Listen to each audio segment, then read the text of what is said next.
கஅபா என்று சொல்லப்படக்கூடிய அந்த பிரதான ஆலயம் இறைவனதை பற்றி சொல்லும் பொழுது, இந்த உலகத்திலே ஏக இறைவனை வணங்குவதற்காக கட்டப்பட்ட முதல் இறை எண்ணம் காபத்துல்லா எனப்படக்கூடிய அந்த ஆலயம் தான் என்று இறைவன் சொல்கிறார். அந்த ஆலயத்துடைய பராமரிப்பு பணி நடைபெற்றுக் கொண்டிருக்கிறது.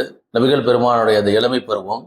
அப்பொழுது சொர்க்கத்திலிருந்து கொண்டு வரப்பட்ட ஒரு கல் தனியாக இருக்கிறது, அதை பொருத்த வேண்டும். அந்த மக்காவாசிகளுக்கு மத்தியிலே பிரச்சனை வந்து யாரு பொருத்தணும், பல்வேறு குலங்களும் கோத்திரங்களும் நான் தான் பொருத்துவேன் என்பதாக அவர்கள் சத்திரைவர் எங்கே இன்னதொரு போர் 3 விடுமோ என்ற அச்சம் நிலவுகிறது. அப்பொழுது எல்லோரும் சேர்ந்து ஒரு முடிவு செய்கிறார். நாளை அதிகாலை சூரிய உதயத்திற்கு முன்னாடி அந்த நேரத்திலே யார் இந்த இறை இல்லத்திற்கு முதலாவதாக வருகிறாரோ அவர் சொல்லக்கூடிய தீர்ப்பை நாம் ஏற்றுக்கொள்ளலாம். எல்லாரும் அன்றைக்கு அந்த இரவு அங்கேயே தங்குகிறார்கள். அதிகாலை பொழுதுனிலே ஒரு இளைஞர் வருகிறார். எல்லோருக்கும் மகிழ்ச்சி. இதோ அல் அமீன் வந்து விட்டார், இதோ அசாதிக் வந்து விட்டார், நம்பிக்கையாளர் வந்து விட்டார், வாய்மையாளர் வந்து விட்டார். வந்தது முகமது நபியானவர்.